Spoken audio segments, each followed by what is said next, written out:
Are you looking for a different way to eat your green and brown lentils? Maybe you can eat them in a way that's similar to steak and potatoes. Maybe cut them into crispy bite-sized pieces and add them as a side, or chop them and cube them and add them to tacos or burritos. This method is not just easy, but it's a super economical way to add versatility to your plant-based diet. First, you'll take some green or brown lentils and measure about a cup, rinse them off really good, and then drain them. Then what you'll want to do is put them in a bowl, and we're going to have them soak overnight. So you'll want to soak them for about 8 to 12 hours. The next morning, rinse them again very well and drain them again. After you've drained them, you want to add them to a blender. So I have a blender cup here, and I'm just going to add a couple cloves of garlic and a half an onion. After you've added that to your blender, you're going to add some spices, whatever you'd like. I'm going to add first some cayenne pepper, and next I'm going to add just a little bit of cumin. And then I'm going to throw in some oregano or some sage. Actually, I really like the sage flavor. And then I'm going to add some paprika. Lastly, I'm going to add some salt. And then a flavor booster here is some liquid aminos. It's kind of similar to soy sauce, but it's gluten-free and it's not salty. Then you're going to fill that up with some water, as much as you'd like. Right here, I put a little too much, so I had to split that up a little bit. And then you're going to blend it. And when you blend it, it's going to be liquidy texture, just like that. And then we're going to pour it into a pot and stir this constantly for the next 15 minutes. Health tip: these low-cost lentils are high in fiber, protein, iron, and B vitamins. They also contain special prebiotic carbohydrates that feed your healthy gut bacteria. For better digestion and ability to absorb all these nutrients, you can soak them and then sprout them for just 2 days prior to blending them. I have a link on how to make bean sprouts, which will be in the description bar. So you'll keep on stirring them, and you'll notice that the consistency will get thicker and thicker.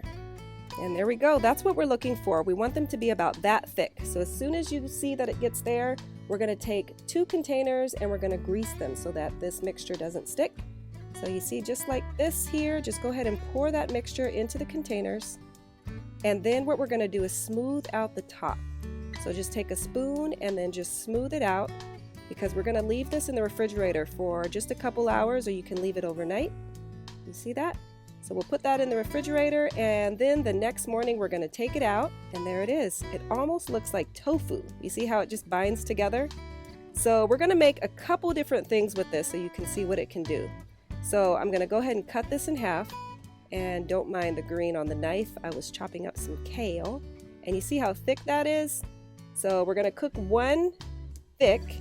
And this one here, we're going to slice down the middle and have it thin. So we're going to saute it, so that way it'll be crispy on one side and soft, kind of soft in the middle.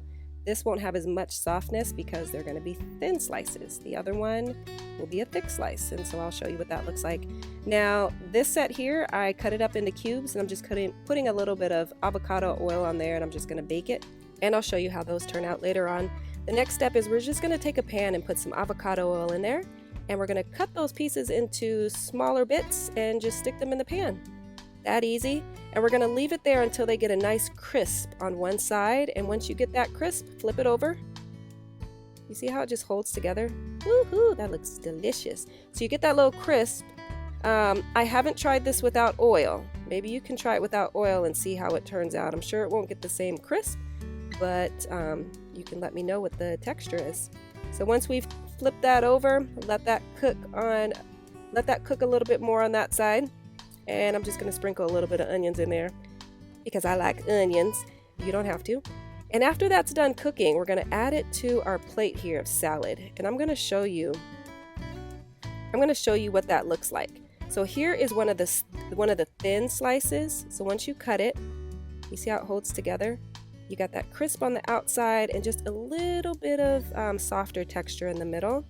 And then you have, this is the thicker slice. I'm going to cut that there down the middle. And as you can tell, it's nice and crispy on both sides. But the inside is, you see that? It's just a little softer. So you'll get, it's not quite like tofu. It's a little softer than tofu. It's not that chewiness you'll get from the tofu. But it's still nice. So I'm adding here my dressing, and I'll put a link to a plant-based ranch in the description bar if you're interested. But this tastes absolutely delicious. So I just added some extra protein to my salad, and it didn't take much effort. Here is the bite-sized pieces there that I baked. You can put that on a taco or put that on a burrito, and it looks like little beef bites. Doesn't that look good?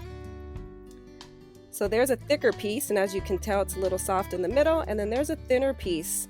It's kind of crispy all the way through. So I wanted you just to see the textures of both of those. And there you have it. Well, I hope that you've enjoyed my tutorial and I've inspired you on your whole food plant-based journey. Learn more ways that are guaranteed to keep you healthy through God's 8 laws of health by clicking on the links in the description bar. And until next time, God bless.